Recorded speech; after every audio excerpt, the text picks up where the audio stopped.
Okay, hello everyone. Thank you for coming.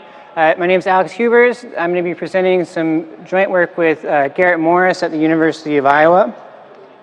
And the name of the talk is Generic Programming with Extensible Data Types. And if you don't know what that means or that's confusing, that's actually okay, because I will explain it to you in this talk. Seems that, okay. So we're going to begin with, we're going to motivate the problem with what I'm going to call the ad hoc expression problem. And it's going to be ad hoc in that we're going to be looking at ad hoc an AST. And we're going to simplify it from how the expression problem is usually formulated to consider Boolean AST with nothing too complicated right now, just the true and false constants. So that's the cases. Let's consider the behaviors.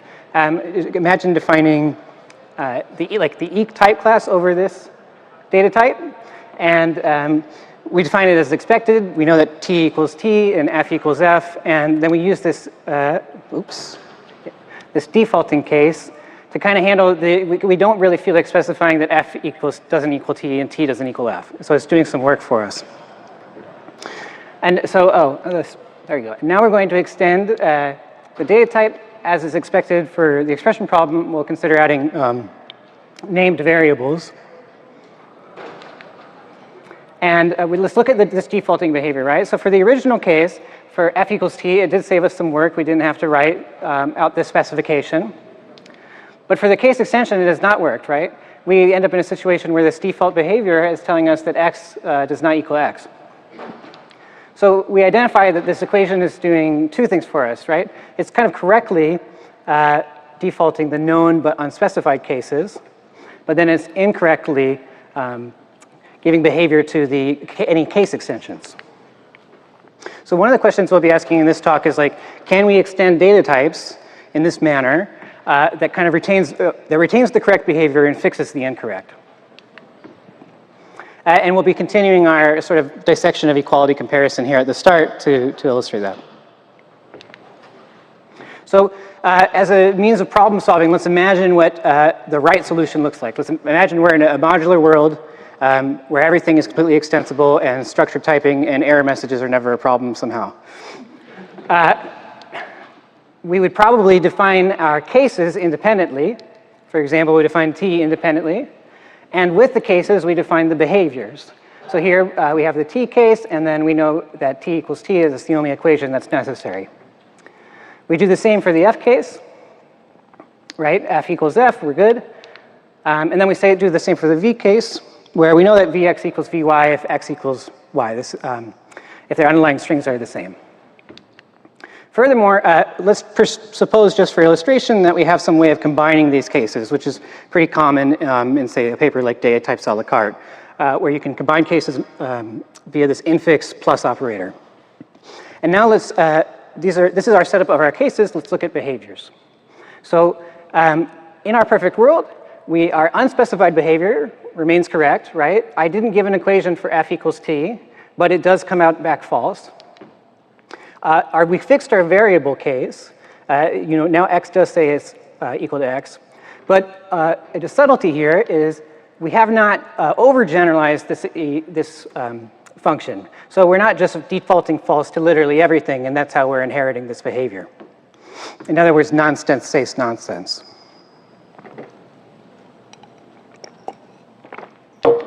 And you go, great, Alex. You also have to provide a solution.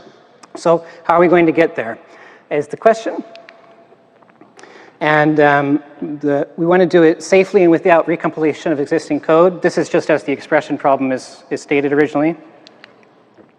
We want to do it without encodings because we're kind of interested in a first class and ergonomic solution.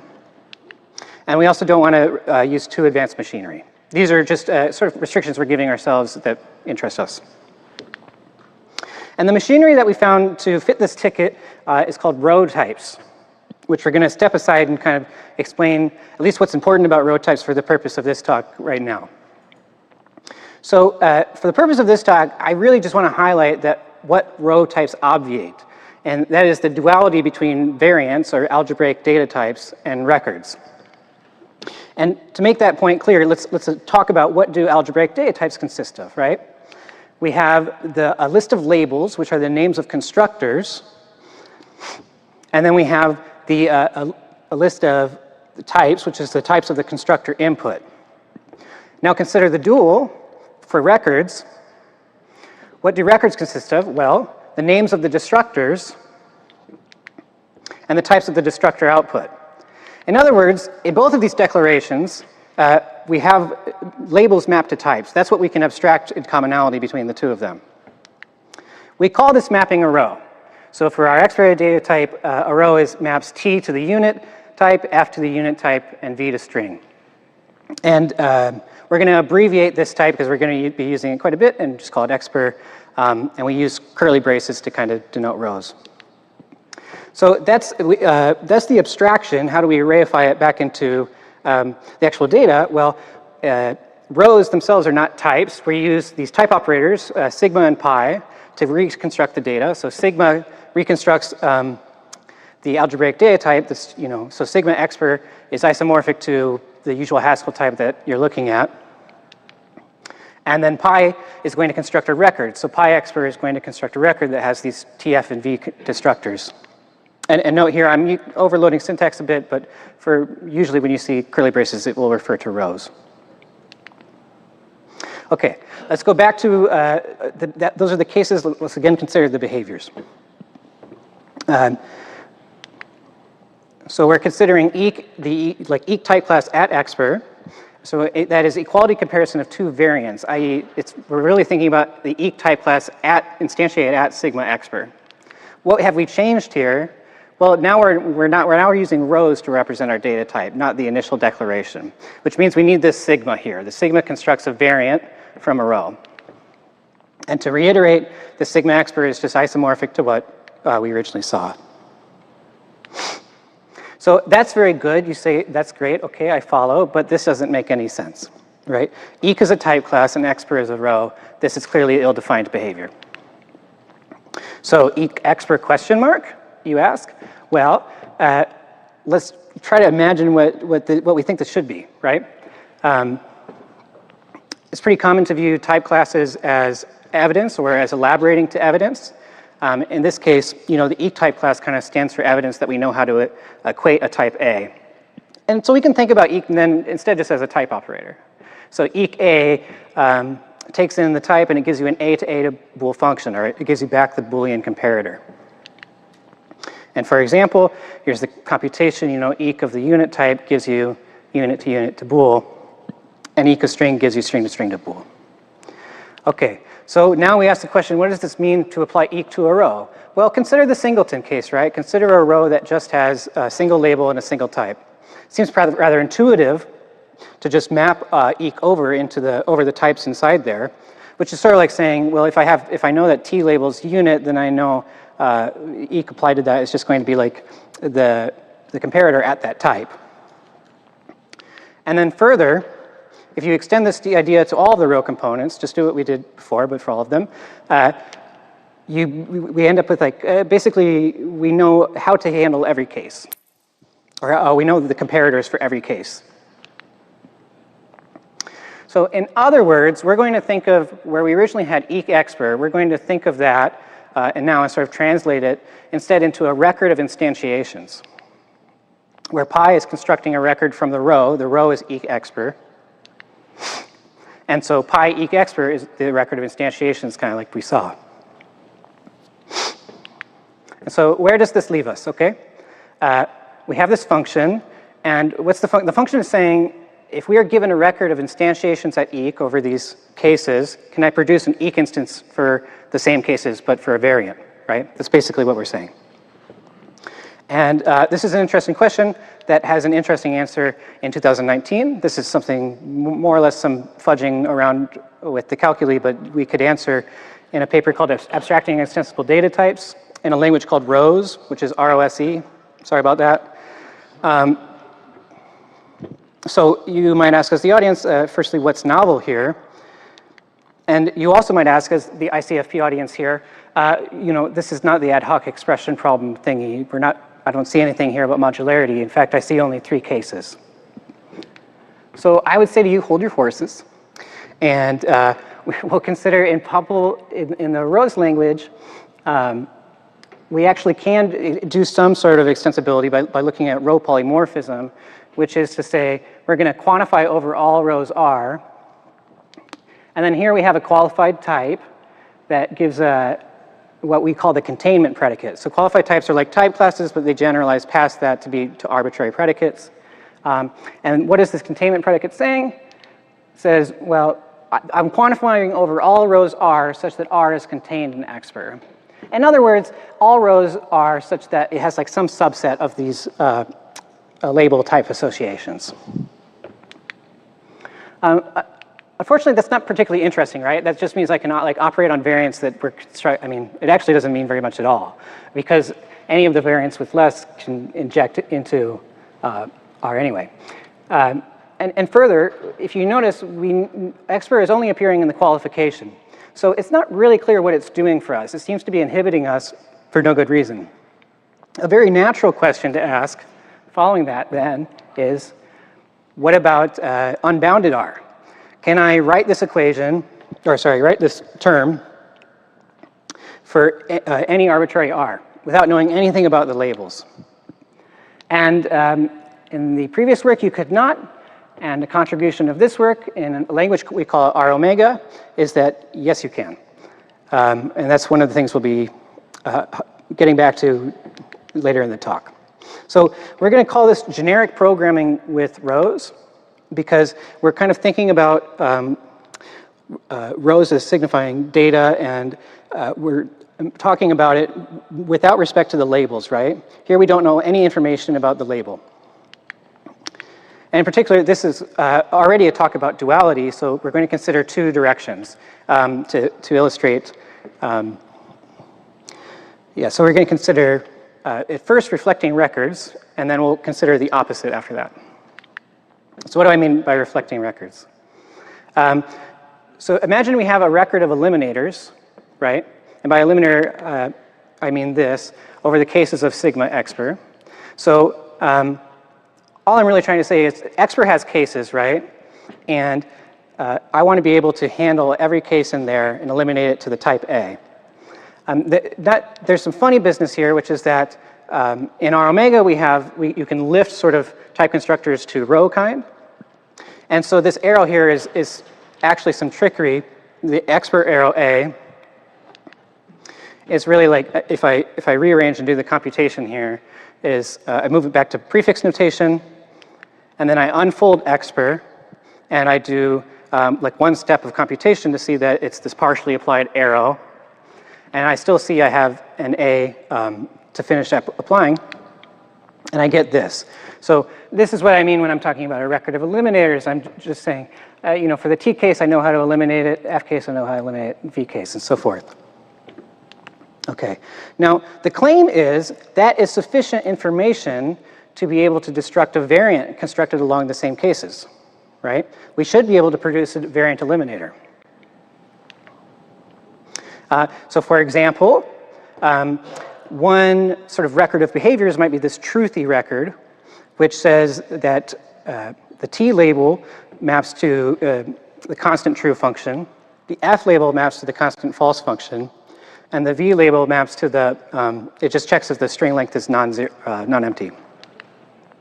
And here I'll indicate that this triangle bit is just the term level association of labels to terms. So under this definition, you would expect that the variant constructed at T is going to be true when you reflect truthy over it. And when constructed by F is going to be false when you reflect truthy over it. And for V, the variable X, it's going to be true because X is non-empty. Okay, so that's the idea behind the type signature. The next question, obviously, is how do you populate it? And we're going to take this kind of piece by piece. So to begin with, we have our inputs, D, this record of eliminators, V, which is the variant we want to now eliminate, and question mark, which is we're eliminating to A, so produce a term at type A. Now, we are still in this world where we know all the cases for illustration. So in any functional language, you're going to write this function by proceeding by case analysis. We eventually want to do away with that, but that's going to illustrate sort of the logic we're going to generalize. So proceeding by case analysis in R omega, we have this case helper, and this is not primitive, it's derivable, but it just says if the variant V is constructed by T, eliminate with this body, right? So that handles the T case, and here handles the F case, and here would handle the V case. And as is common, we need a way to compose these different handlers, right? And we're going to do that with this construct we call the branching combinator, which is the upside down triangle. And let's take a look at that now. So looking at the type signature of the branching combinator, the first thing you'll see is the presence of another qualified type. In R omega, we have two predicates in our qualified type language. We have containment, which you saw before, and this is combination. And this is simply saying that if for row variables, or row 1 and row 2 and row 3, we know two things. We know that this operation is well defined, where row 1 plus row 2 equals row 3, and we know that row 1 plus row 2 equals row 3. So then further, the branching combinator is saying, if I know that row 1 and row 2 combine to row 3, and I know that I have these eliminators for each side, then I should be able to eliminate the whole, right? I should be able to eliminate row 3.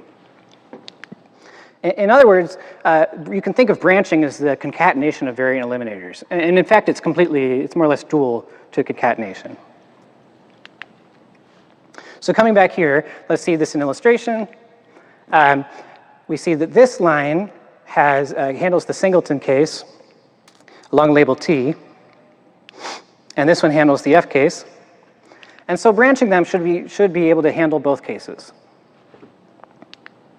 And then further, this line handles the V case, and so branching that should give us the totality of the cases.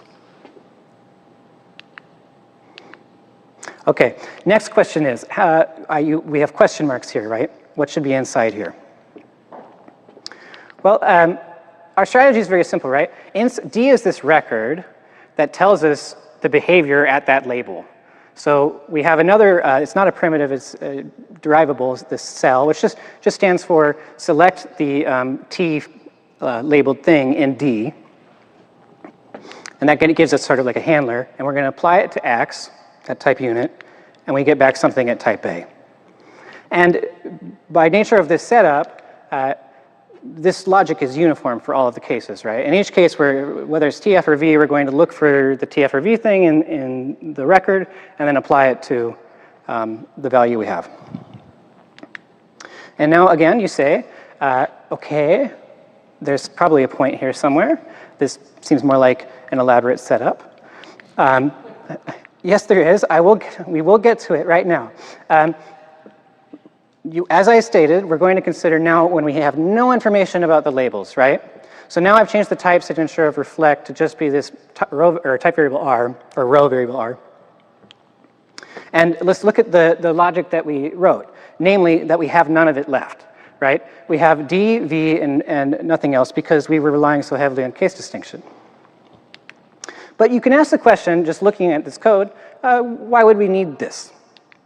In particular, can we not analyze, if all of the logic is routine between the three of them, if it's conforms, why do we need to actually handle all three cases separately? And that's the genesis of what we call the ANA combinator in R omega. So to explain what ANA does is really just to say it does exactly this. The ANA primitive is a label generic case distinction. So in particular, we're going to be using first class labels. Okay. First class labels to analyze the contents. So suppose we have an arbitrary row component, L labeling U and R, because we know how we want to use this ANA combinator, so let's consider how are we going to actually type it and make it happen. Well, within the body of ANA, we want to be labeled generically analyzing the variant, V, and so L and X here should give us like the components of the row at that point. So here L is a first class label where this sort of machinery makes the type from the label.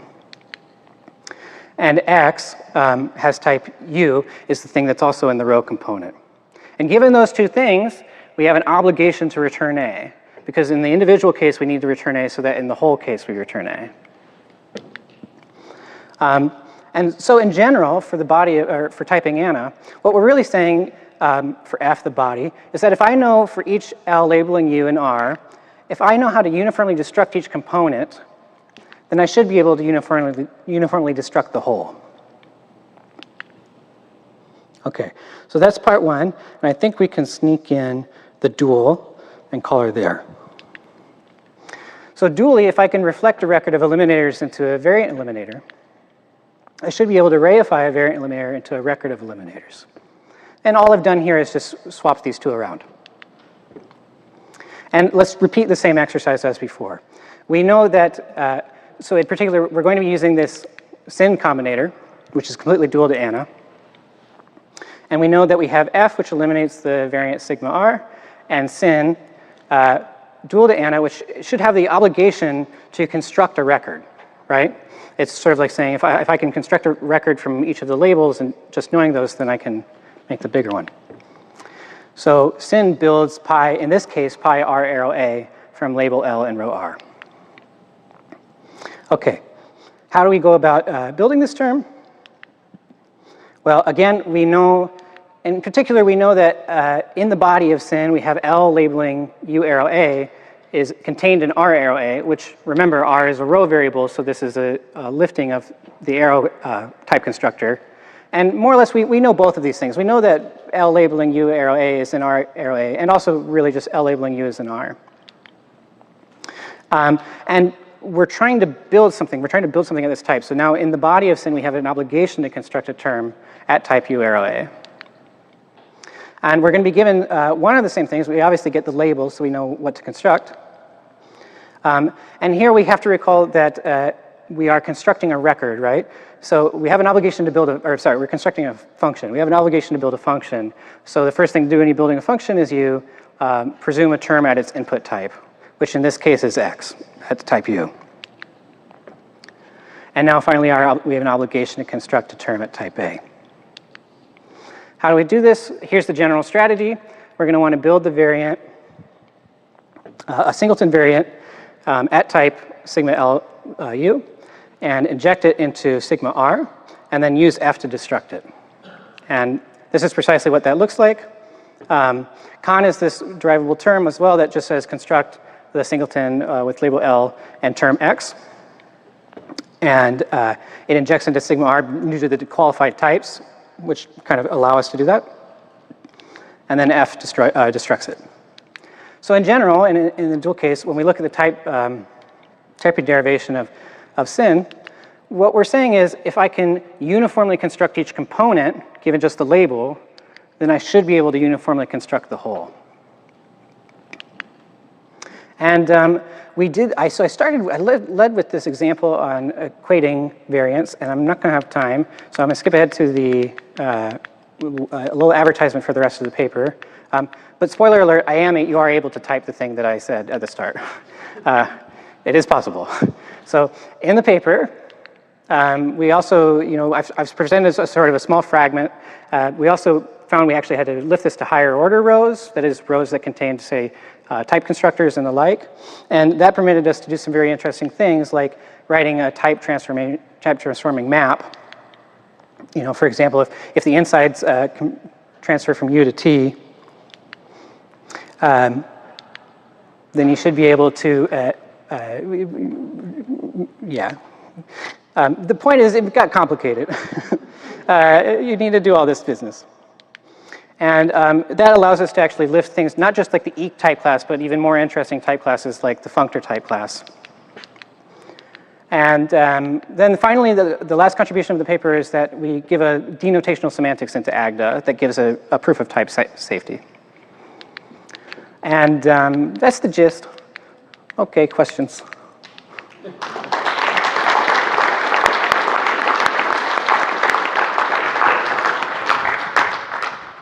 So if we've got any questions, then the microphones are there. And remember to state your name and affiliation. Hey, Javor Diachki from Gallo. I was wondering if you can say a little bit about runtime evidence. So you had your function to make a record, and it knew how to initialize each field. But how does it know what fields are there in the record in the first place? Can I ask you to, he's not coming in. Oh. So try again? Or maybe a bit closer to the mic. Okay, so this is this is better. Good. So I was wondering if you can talk a little bit about runtime evidence that's being passed for these rows. In particular, for example, you gave an example of making a record out of sum of initializers, essentially, which were a sum type.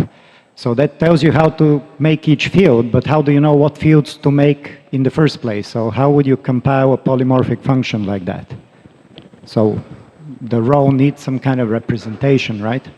Yeah, if I understand correctly, so you're kind of wondering where are these labels going? Yeah, I'm wondering how big of a tuple are you going to be making? So how do you know how big is it? The short answer is in our sort of runtime semantics, in our denotation, we erase the labels. So all of this information is really contained in the predicates. That is to say, the interpretation of the predicates. So in particular, we consider the predicates kind of give you this index mapping between different rows. So rows get rid of their labels, and now they're just indexed, right? And then the predicates are going to, the interpretation of those is going to house the information that tells you where things go. It's sort of the idea. Okay, Patrick Jansson from Chalmers. So you seem to have a for all R and then things like sigma R and pi R and so on. So I wonder what happens if it's sigma of int or sigma of char or sigma of something. I mean, what happens when you apply sigma to something which is not a row? Yeah, good question. In our development, we restricted things to rows with kind star. So rows are indexed also by kind, and the formation of variants in records requires that they have kind star. The thing contained in the row is kind star. So somewhere there is a hidden, in the for all, there is a restriction that the R is actually sort of well formed. Yeah, so let me back that up.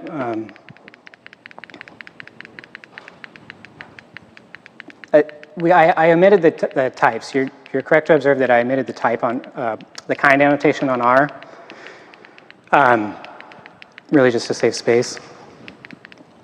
So, I mean, here we're doing implicit quantification. Like I said, this R is actually for all R such that it has row, kind, housing, kind star.